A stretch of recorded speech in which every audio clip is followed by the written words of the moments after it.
Ainda a primeira geração divina, filhos e descendentes, do rio Nilo a Hécate. Da união de Oceano e Tétis nasceram não só os rios, de que vamos destacar o Nilo, Alfeu, Aquelou e Escamandro, mas também, as 3.000 Oceânidas, dentre as quais falaremos de Metis, Eurínome e Calipso. As demais, ou possuem muito pouca importância no mito, ou das mesmas já se deu uma ideia ou se falará mais adiante. Nilo, em grego, Neilos. Guérius dá-lhe como etimologia o egípcio Nil, rio, azul. Remete ao sânscrito Nila, azul, e chama a atenção para o português Anil, do árabe Anil, com o mesmo sentido. Na tradição helênica, Nilo é o deus do Nil, o grande rio egípcio. Muito cedo, porém, Nil passou a fazer parte do mitologema de Ió, a jovem sacerdotisa de Argos, consagrada a Hera, e que Zeus amou, fazendo-a mãe de Épafo. É a esta mesma Ió, que, apesar de metamorfoseada em vaca, a colérica deusa Hera perseguiu implacavelmente, lançando contra a mesma um tavão, que só a deixou em paz, quando Ió atravessou o Bósforo, travessia da vaca, e ganhou o Egito. Lá, tocada por Zeus, deu à luz a Épafo. Este desposou Mênfis, filha do rio Nilo. Dessa união nasceu Líbia, mãe da raça de Agênor e Belo. Os gregos representavam o Nilo como um deus que havia fertilizado o Egito. Alfeu, em grego, Alfaios, que proviria de alfoz, branco, alvo, claro, em latim albus, com o mesmo significado, é o deus do rio do mesmo nome, que corre no Peloponeso, entre a Élida e a Arcádia. Diversos mitos relatam as tentativas do deus rio para conquistar Ártemis e Aretusa, uma das ninfas que lhe fazia parte do cortejo. Como a deusa lhe resiste-se às investidas amorosas, Alfeu decidiu conquistá-la à força. Um dia em que a irmã de Apolo e suas ninfas celebravam uma festa junto à foz do rio, este tentou aproximar-se dela, mas a deusa enlameou o rosto e o deus não conseguiu reconhecê-la. Uma outra versão conta que Alfeu a perseguiu até a ilha de Ortigian, que se encontra junto ao porto de Siracusa. Como também dessa feita nada conseguisse, passou a acossar uma das ninfas caçadoras de Ártemis, Aretusa. Para segui-la, tornou-se também caçador, como a ninfa, que fugiu para Siracusa, refugiando-se em Ortigian. Perseguida mesmo assim pelo impetuoso caçador, foi metamorfoseada em fonte. Por amor, Alfeu misturou suas águas às da fonte de Aretusa. Aquelou, em grego, Aquelous, cuja fonte etimológica talvez seja o indo-europeu Aquewa, água. Rio da Etólia e da Acarnânia era o mais célebre e o mais venerado de toda a Grécia. Foi personificado como o deus rio Aquelou e considerado o mais velho dos 3.000 filhos de Oceano e Tétis. A princípio, segundo se narra, o rio chamava-se Forbas, que era, na realidade, um herói tessálio, da raça dos Lápitas, mas um jovem, Aquelou, ao atravessá-lo, foi ferido por uma flecha, caindo no rio, que recebeu seu nome. Aquelou teve muitos amores. Com Melpomene foi pai das sereias e, depois, de outros amores seus nasceram várias fontes, como Pirene em Corinto, Castalha em Delfos, Dirce em Tebas. O deus rio da Etólia está ligado também ao ciclo de Heracles. Vizinho de Enean, rei de Cálidon, pediu-lhe a mão da filha Dejanira. Mas, como deus rio, Aquelou podia metamorfosear-se sobretudo em dragão e touro, o que assustou Dejanira, que preferiu Heracles, que também a desejava por esposa. O deus rio não quis abrir mão da princesa, tendo-se, pois, travado um combate terrível entre os dois pretendentes. Usando de seus poderes, Aquelou transformou-se em touro, mas Heracles quebrou-lhe um dos chifres. O deus rio deu-se por vencido e cedeu ao herói o direito sobre a filha de Enean, mas quis o chifre de volta. Foi-lhe então oferecido o corno da cabra amalteia, que despejava em abundância flores e frutos. Aquelou, como todo e qualquer deus, era vingativo. Certa feita, 4 ninfas sacrificavam aos deuses em suas margens e se esqueceram de colocá-lo entre as divindades invocadas. Aquelou inflou suas águas, transbordou e arrastou as 4 ingratas para o mar, transformando-as nas ilhas Equineides. A quinta ilha do grupo, Perimele, era uma jovem que o deus Rio havia amado e que do mesmo estava grávida. Irritado com Perimele, seu pai Hipodamas, já prestes a nascer o filho de Aquelou, lançou-a no rio. Este pediu a Posidon para transformá-la em ilha, surgindo a quinta Equineide. No momento em que Heracles lhe quebrou um dos chifres, Aquelou, perdendo grande parte de sua força e vigor, deu-se por vencido. O chifre, o corno, tem o sentido de grandeza, de superioridade, de elevação.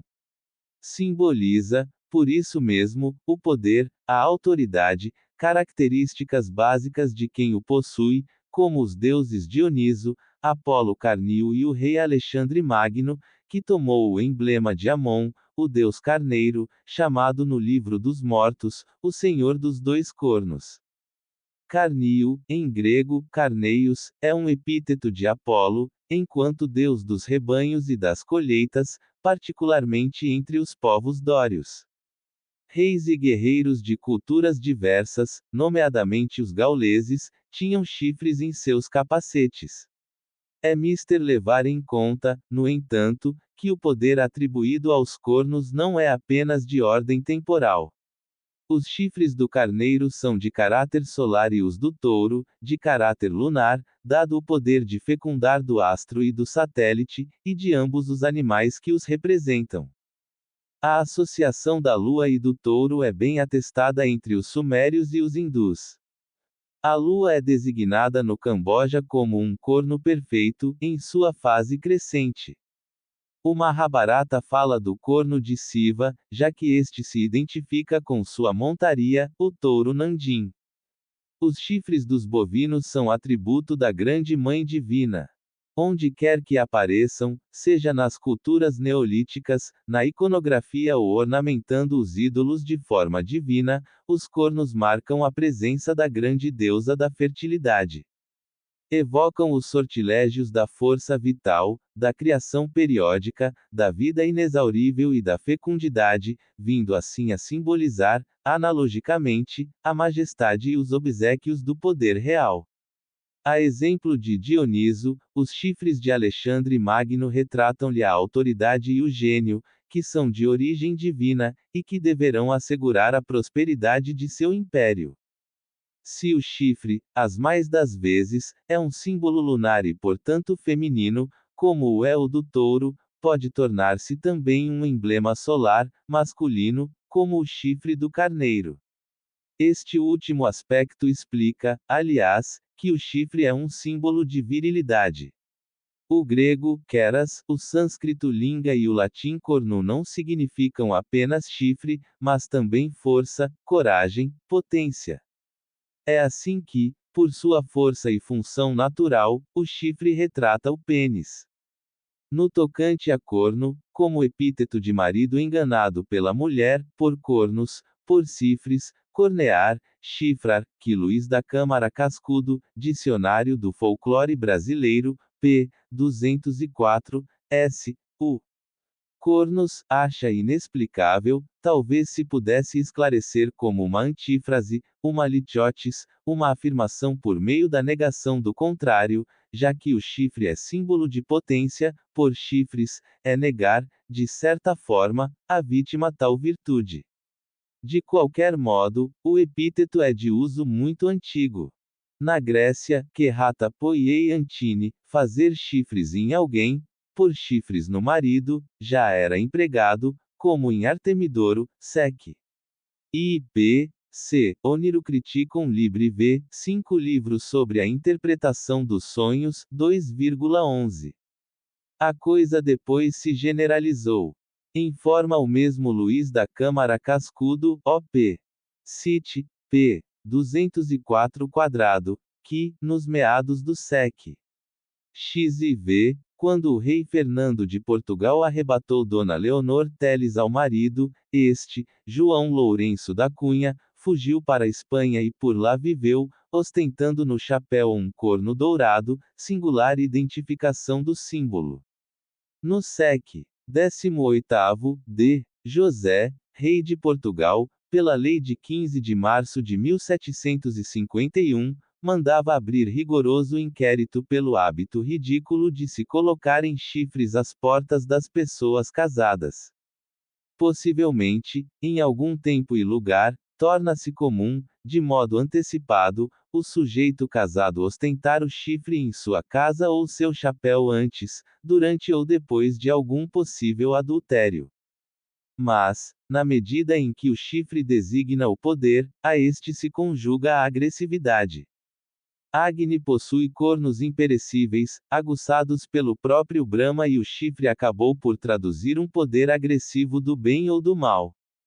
Nesta relação de cornos dos animais com chefe político ou religioso existe uma intenção clara de apropriação mágica dos objetos simbólicos.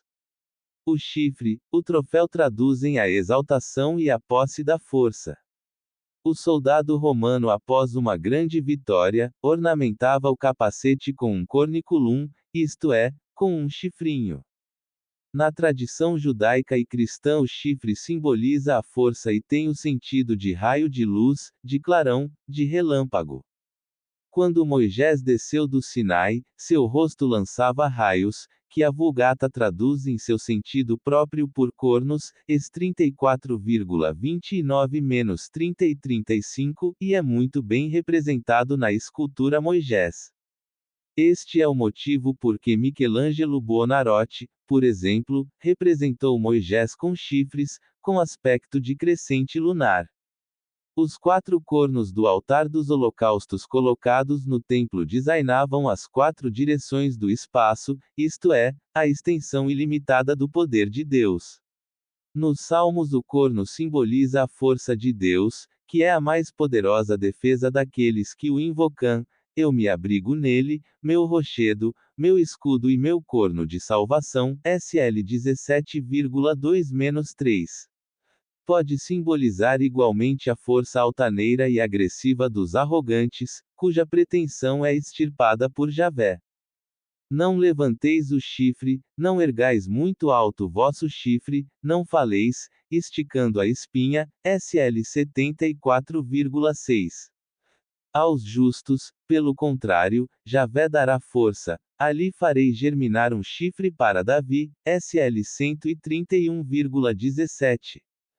No que se refere à expressão quebrar os cornos a ou de alguém, que, sem nenhuma conotação sexual, se popularizou, já se encontra no Antigo Testamento, Júnior 48,25.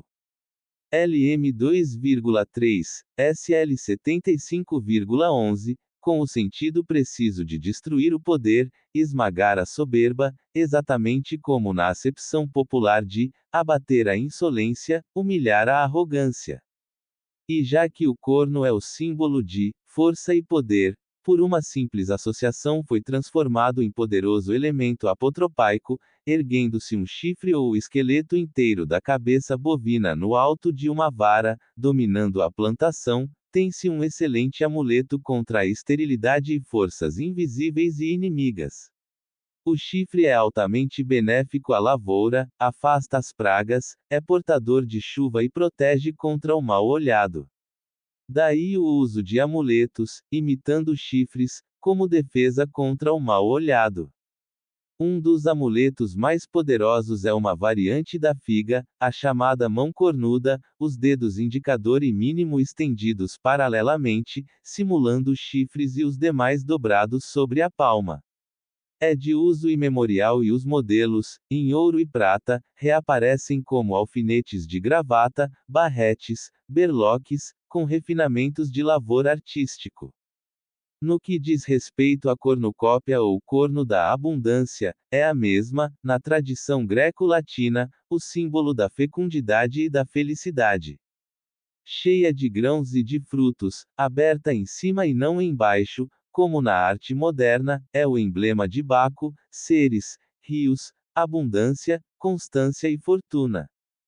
Zeus brincando, quebrou o chifre da cabra Amalteia, que o aleitava, mas, para compensá-la, prometeu-lhe que este corno se encheria de todos os frutos, quando ela o desejasse. A cornucópia é, pois, o símbolo da profusão gratuita dos dons divinos. Uma variante, já exposta linhas atrás, faz da cornucópia o corno da mesma cabra Amalteia, mas ofertado por Heracles a Aquelou, cujo chifre fora quebrado pelo herói, na luta pela posse de Dejanira. Com o correr do tempo, a cornucópia tornou-se, mais que o símbolo, um atributo de felicidade pública, da diligência e da prudência, que são a fonte da abundância, da esperança e da equidade. Numa visão contemporânea, os cornos podem ser considerados também como uma imagem de divergência, simbolizando, assim, a ambivalência e forças regressivas. O demônio é apresentado com chifres e cascos bifurcados. Em contraposição, todavia, podem representar abertura e iniciação, como no mito do carneiro de velo de ouro. Ung, com a perspicácia que lhe é peculiar, percebeu uma outra ambivalência no simbolismo dos cornos, representam, de um lado, um princípio ativo e masculino, por sua forma e força de penetração, de outro, um princípio passivo e feminino, por sua abertura, em forma de receptáculo. Reunindo os dois na formação da personalidade, o ser humano se assume integralmente, chegando à maturidade e à harmonia interior, o que não deixa de ter certa relação com a polaridade Sol-Lua, há pouco citada. Escamandro, em grego, escamandros, talvez se relacione com o indo-europeu, que é AMB, ondular, curvar-se, e, nesse caso, seria, sinônimo etimológico, do também deus rio e seu aliado, Simóis, em grego, simóis, da raiz indo-europeia suimo, sinuoso, contornado. Escamandro é o mais importante deus rio da planície troiana. Seu epíteto de xanto, louro, avermelhado, é devido à cor de suas águas, ou, segundo uma variante, ao fato de as mesmas tingirem de vermelho o velo das ovelhas que nelas se banhavam. Conta-se ainda que Afrodite, antes de submeter-se ao julgamento de Paris, mergulhou seus cabelos no rio, para dar-lhes reflexos dourados. O nome e a origem do rio Escamandro são popularmente explicados da seguinte maneira: Heracles, estando em Troia, teve sede e pediu a seu pai Zeus que lhe indicasse uma fonte.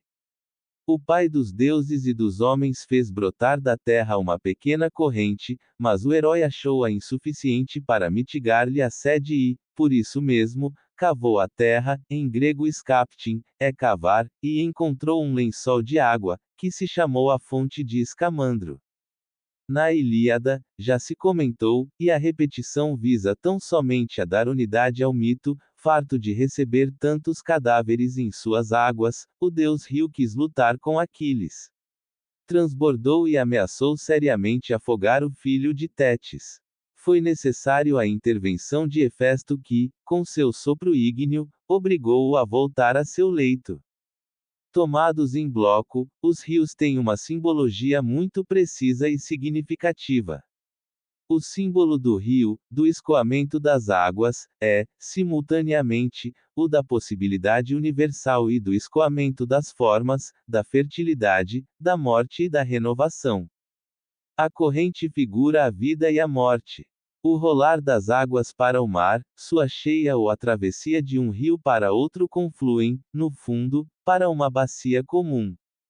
A descida para o oceano é o reencontro das águas, o retorno à indiferenciação, o acesso ao nirvana.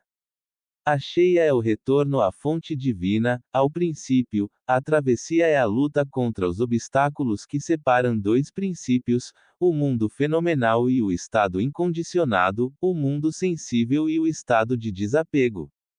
O rio que vem do alto da tradição judaica é o das bênçãos e das influências celestiais. Este rio do alto desce verticalmente, de acordo com o eixo do mundo, o Axis Mundi. Espraia-se depois, horizontalmente, a partir do centro, seguindo as 4 direções cardeais, até as extremidades do mundo. Trata-se dos 4 rios do paraíso terrestre.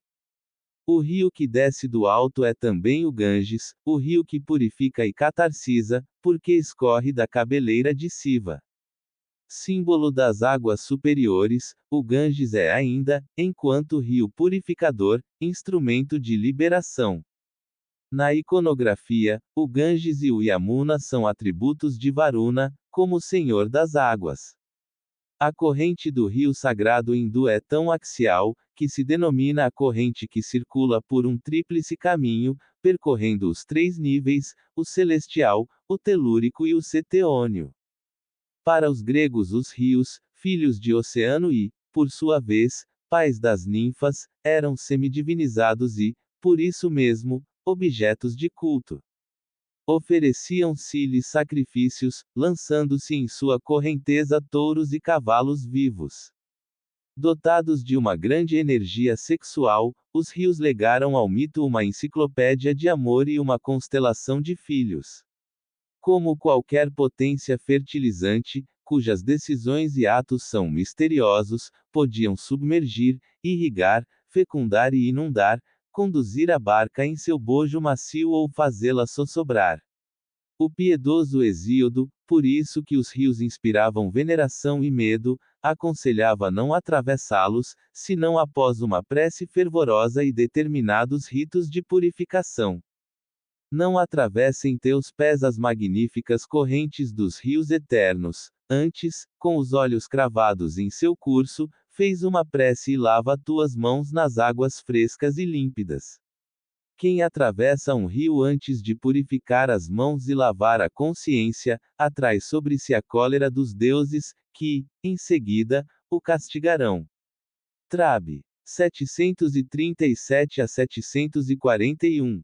Os próprios nomes, diga-se de passagem, porque são designados os rios do Hades, expressam simbolicamente os tormentos que aguardam os condenados. Aqueronte, o rio das dores.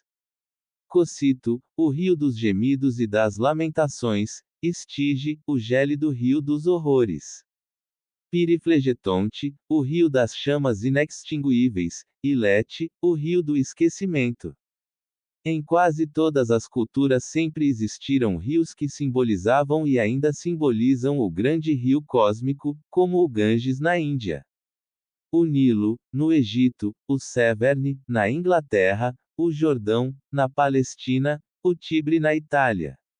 Descendo das montanhas, serpeando através das planícies e perdendo-se nos mares, os rios configuram a existência humana no seu fluir, na sucessão de ânsias, desejos, sentimentos, paixões e a multiplicidade de seus desvios.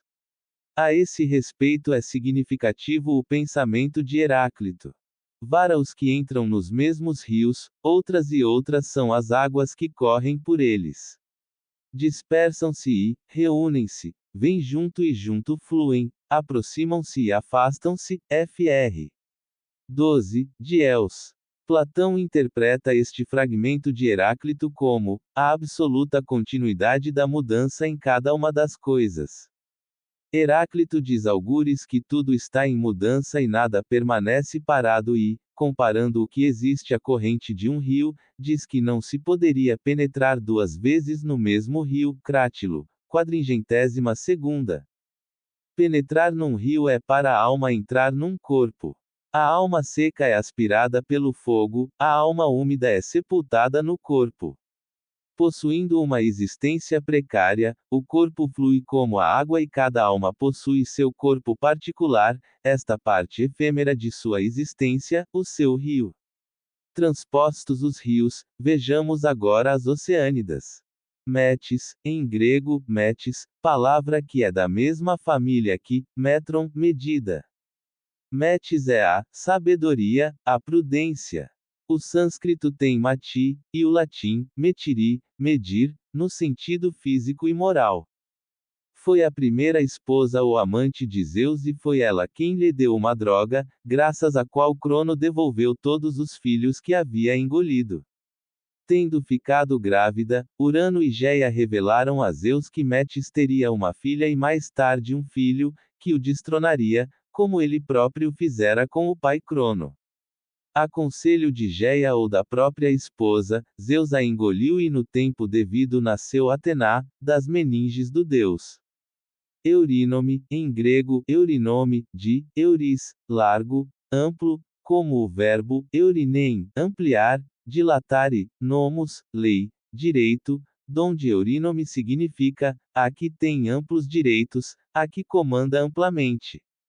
Anteriormente a Crono, reinava com Ofion, uma espécie de monstro serpente, sobre os titãs nas encostas do Monte Olimpo. Tendo assumido o poder, Crono lançou o casal no Tártaro ou, conforme uma tradição talvez mais antiga, Ofion e a esposa se refugiaram no mar, onde, com Tétis, Eurínome ajudou a acolher Hefesto, que havia sido precipitado do céu. Amada por Zeus, foi mãe das Cárites, Aglaia, Eufrosina e Thalia. Eurínome possuía um templo muito antigo e famoso nos arredores de Figalia, na Arcádia. O templo ficava no meio de um bosque de ciprestes e a estátua que representava Eurínome estampava a figura de mulher até as cadeiras, mas daí para baixo terminava em peixe. Cárites, em grego, carites, cujo singular é caris, e o sentido é que brilha, que alegra, do verbo kairain, alegrar-se, daí o significado de cada uma delas, Aglaia, brilho, beleza. Eufrosina, alegria, prazer, Thalia, propriamente rebento, renovo, abundância. Em princípio, as Cárites são divindades da beleza, da alegria de viver e é bem possível que, originariamente, tenham sido deusas da vegetação. São representadas quase sempre nuas ou cobertas apenas com leves tecidos ou véus flutuantes. São jovens, lindas, esbeltas e seguram-se normalmente pelos ombros, duas olham numa direção, mas a do meio olha na direção oposta. Sua função principal é alegrar a vida, os homens e os deuses. Habitam o Olimpo, em companhia das musas e com estas formam, frequentemente, coros. Fazem parte do cortejo de Afrodite, Eros e Dioniso. Exercem influência benéfica sobre os trabalhos intelectuais e as obras de arte e, por isso mesmo, acompanham a deusa Atena, protetora inconteste dos trabalhos femininos e da atividade intelectual. Os latinos chamaram-nas gratiae, as graças. Já que se falou em latinos, é bom lembrar que o grego, caris, nada tem a ver, nem etimológica nem semanticamente com o latim caritas, tatis, de cujo acusativo caritate nos veio caridade.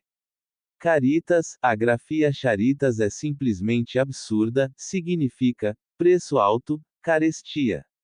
Na medida em que Caritas traduziu o grego agapé, afeição, estima, é que, na linguagem cristã, passou a significar afeto, estima, ternura, caridade.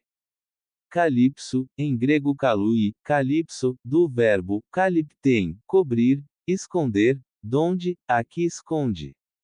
Há duas personagens míticas com este nome, a Oceânida Calipso, de que fala Hesíodo, Teog. 359, e que a denomina Imeroessa, isto é, a que desperta o desejo, e a ninfa Calipso, a que esconde, no caso a Ulisses, e que mereceu ser cantada pelo gênio de Homero, O.D. Vi. 254 a 266. Se a Oceânida não tem um mito próprio, a ninfa Calipso o possui. Já que se está com a mão na massa, vamos aproveitar a ocasião para relatá-lo. Calipso é, pois, uma ninfa, segundo uns, filha de Atlas e de Pleione. Segundo outros, de Hélio e de Perseida, o que a faria irmã de Etes e de Circe. Vivia na ilha de Ogígia que os mitógrafos localizam no Mediterrâneo Ocidental, em frente a Gibraltar. A lindíssima ninfa acolheu o náufrago Ulisses e por ele se apaixonou.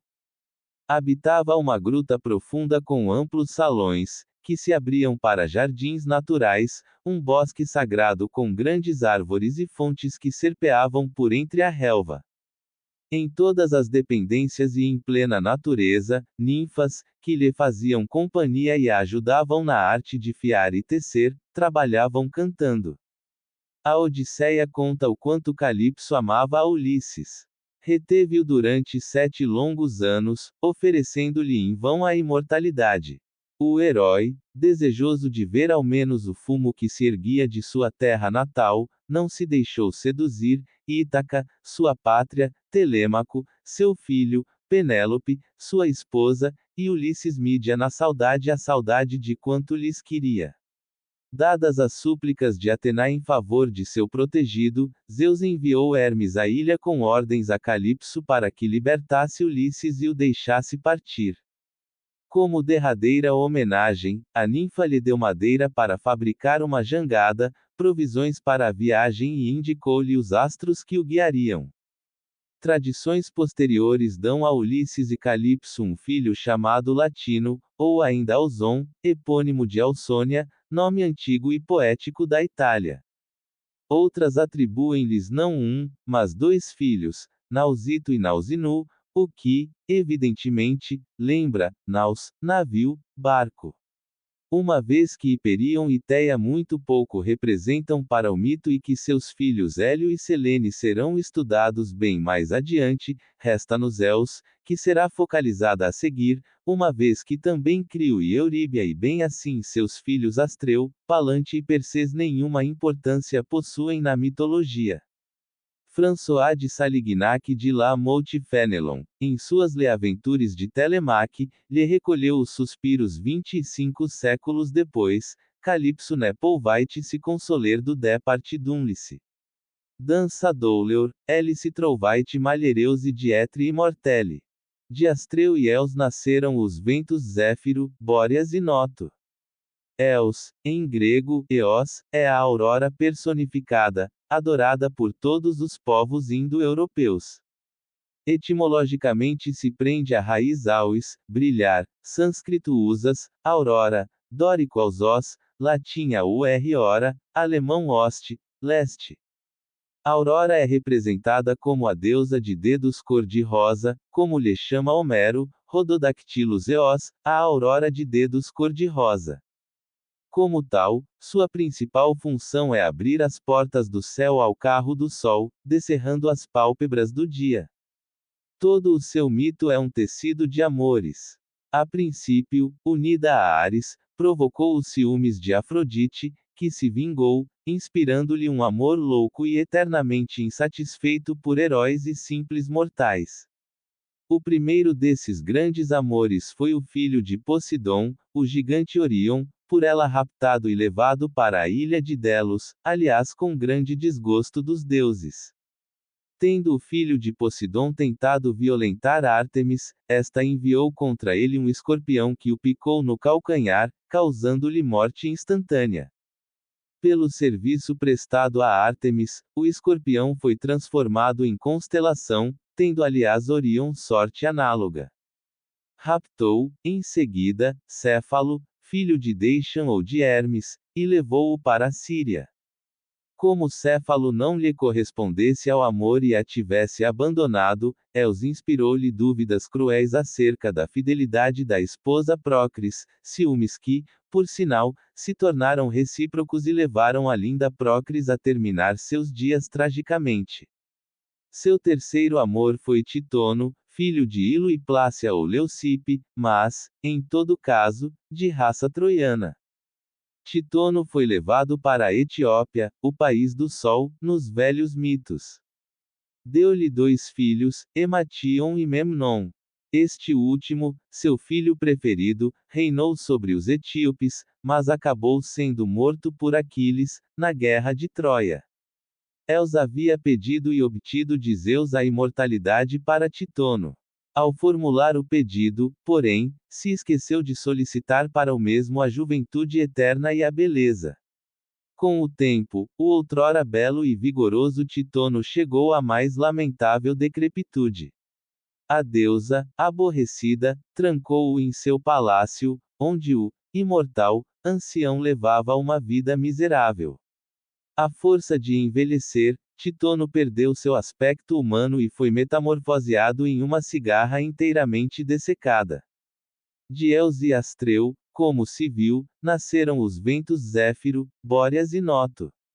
Para o mito, o único importante é o segundo. Bóreas, em grego, Boreas. É possível que Bóreas signifique vento da montanha, em indo-europeu Goreias, sânscrito Giri, montanha, já que o mesmo sopra dos montes da Tessália e dos Balcãs.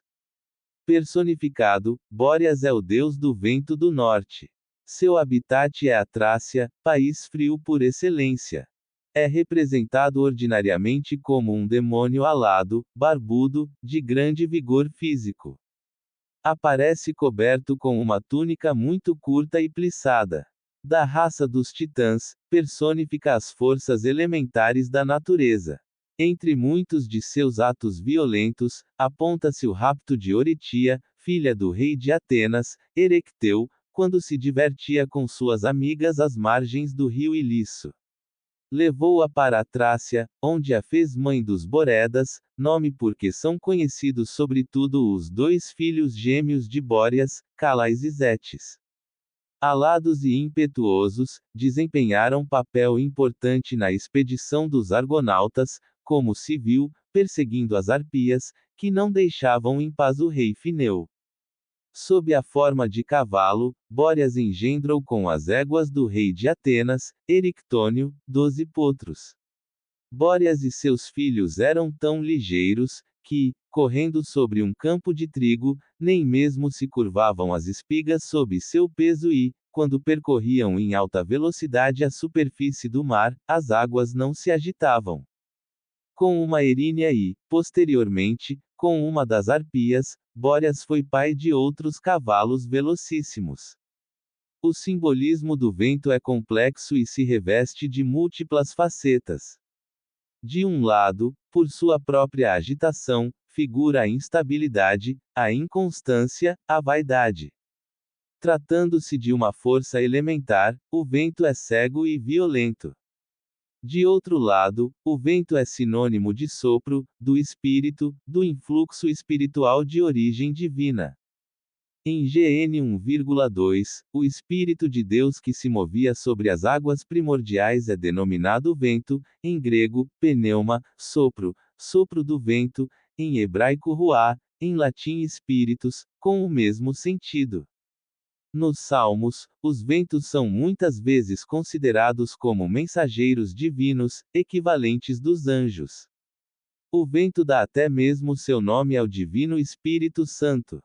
Foi um vento, que, soprando com ímpeto, trouxe aos apóstolos, sob a forma de língua de fogo, a terceira pessoa da Santíssima Trindade, et 2,2-3.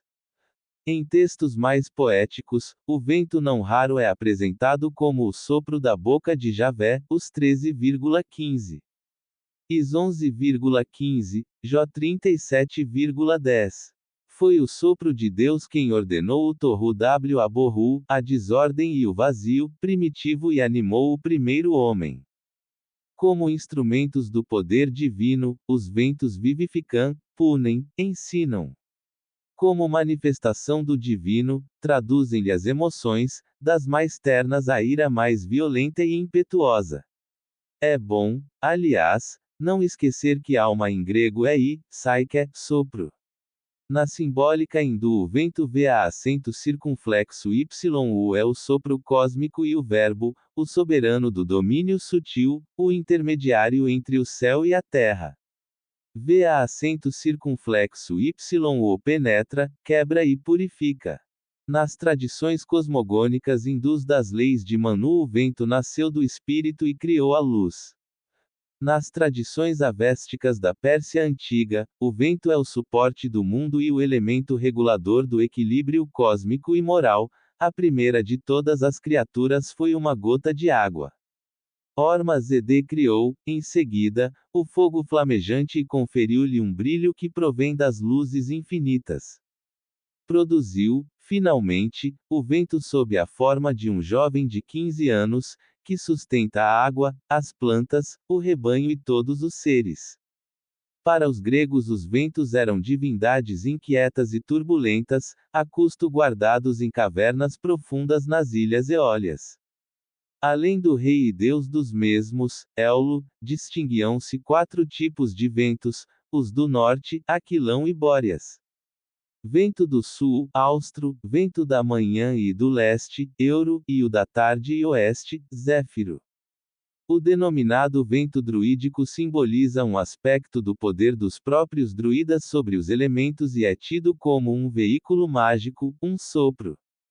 Nos sonhos, o vento anuncia um acontecimento que pode ser de grande importância: deverá surgir uma transformação. As energias espirituais são simbolizadas por uma grande luz e, o que menos se sabe, pelo vento. Quando se aproxima uma grande tempestade, é possível diagnosticar um importante movimento de espíritos. A divindade tanto pode se manifestar no doce murmúrio dos ventos quanto nas borrascas e nas tempestades. Os orientais compreendem bem a significação do espaço vazio, onde sopra o vento, que é para eles, paradoxalmente, um poderoso símbolo de energia. Palante uniu-se a Estige e nasceram Zelos, ciúme, Nike, vitória, Bia, força, e Kratos, poder.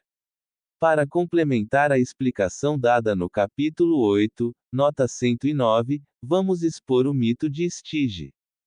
Estige, em grego, staix, relacionado com o verbo staigoeian, odiar, ter horror, detestar. Na teogonia, Estige é a mais velha das filhas de Oceano e Tétis, uma oceânida, por conseguinte.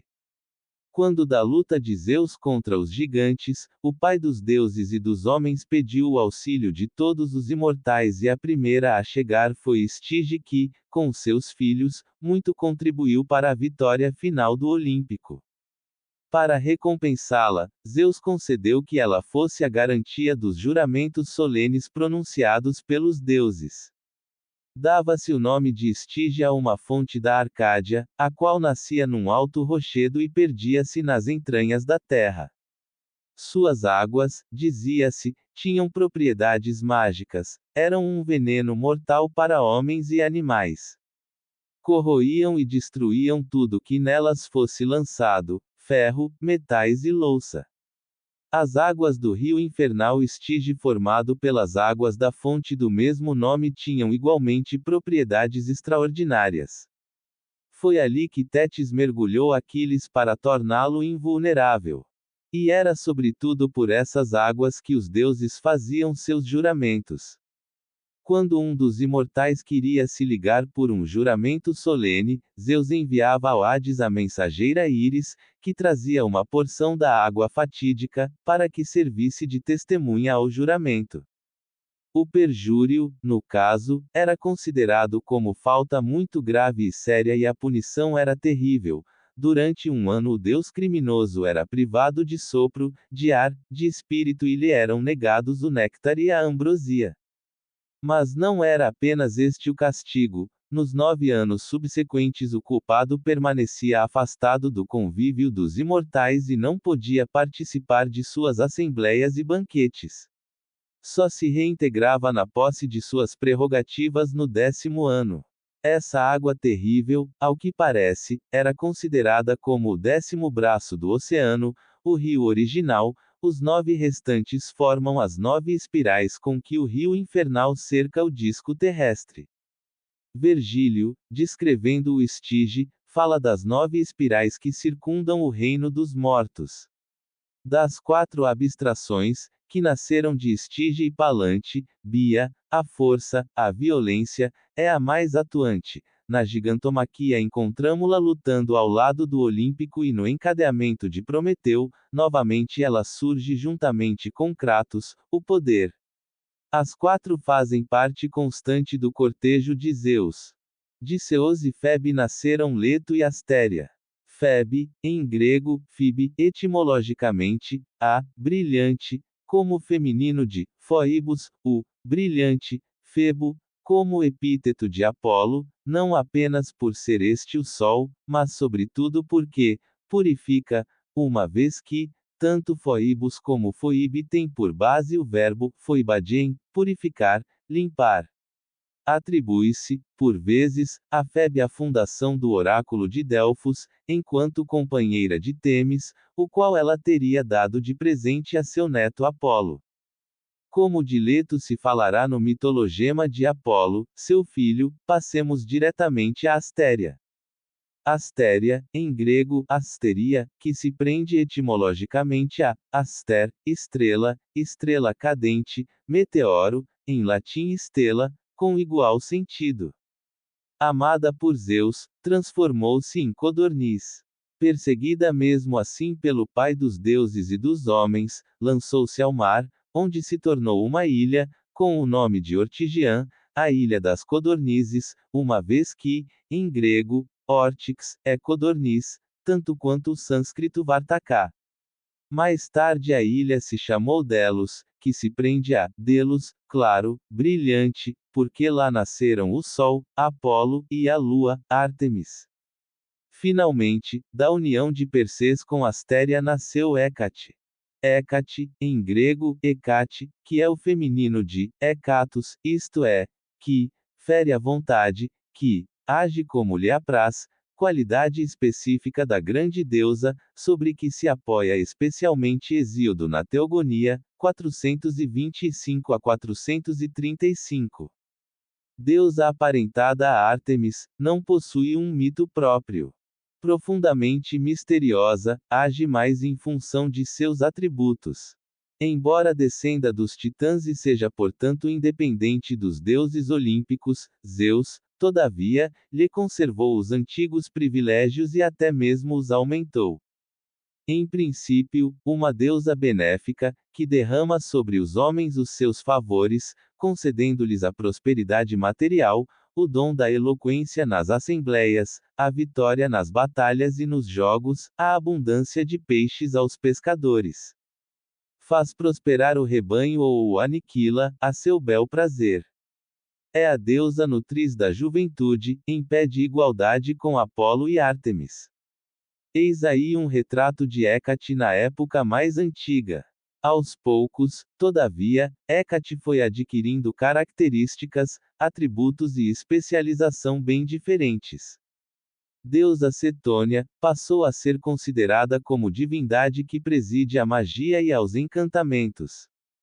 Ligada ao mundo das sombras, aparece aos feiticeiros e às bruxas com uma tocha em cada mão ou ainda em forma de diferentes animais, como égua, loba, cadela. Tida e a vida como a inventora da magia, o mito acabou por fazê-la penetrar na família da bruxaria por excelência, Eetes, Circe e Medeia. É assim que tradições tardias fizeram na mãe de Circe e, por conseguinte, tia de Medeia. Como mágica, Hécate preside as encruzilhadas, local consagrado aos sortilégios. Não raro suas estátuas representam-na sob a forma de mulher com 3 corpos e 3 cabeças. Hécate é a deusa dos mortos, não como Perséfone, mas como divindade que preside as aparições de fantasmas e senhora dos malefícios. Empunhando 2 tochas e seguida de éguas, lobas e cadelas é a deusa todo-poderosa invocada pelas bruxas. Seu poder terrível manifesta-se particularmente à noite, à luz bruxuleante da lua, com a qual se identifica. Deusa lunar e Cetônia, está ligada aos ritos da fertilidade. Sua polaridade, no entanto, já foi acentuada. Divindade benfazeja, preside a germinação e ao parto, protege a navegação, prodigaliza prosperidade, concede a eloquência, a vitória e guia para os caminhos órficos da purificação. Em contrapartida, possui um aspecto terrível e infernal, é a deusa dos espectros e dos terrores noturnos, dos fantasmas e dos monstros apavorantes. Mágica por excelência, é a senhora da bruxaria. Só se pode esconjurá-la por meio de encantamentos, filtros de amor ou de morte. Sua representação com 3 corpos e 3 cabeças presta-se a interpretações simbólicas de diferentes níveis. Deusa da Lua pode representar 3 fases da evolução lunar: crescente, minguante e lua nova, em correlação com as 3 fases da evolução vital. Deusa Setônia, ela reúne os 3 níveis: o infernal, o telúrico e o celeste e, por isso mesmo, é cultuada nas encruzilhadas, porque cada decisão a se tomar num trívio postula não apenas uma direção horizontal na superfície da Terra, mas antes e especialmente uma direção vertical para um ou para outro dos níveis de vida escolhidos. A grande mágica das manifestações noturnas simbolizaria ainda o inconsciente, onde se agitam monstros, espectros e fantasmas. De um lado, o inferno vivo do psiquismo, de outro, uma imensa reserva de energias que se devem ordenar, como o caos se ordenou em Cosmo pela força do espírito. Ainda a primeira geração divina, filhos e descendentes, do rio Nilo a Hécate. Da união de Oceano e Tétis nasceram não só os rios, de que vamos destacar o Nilo, Alfeu,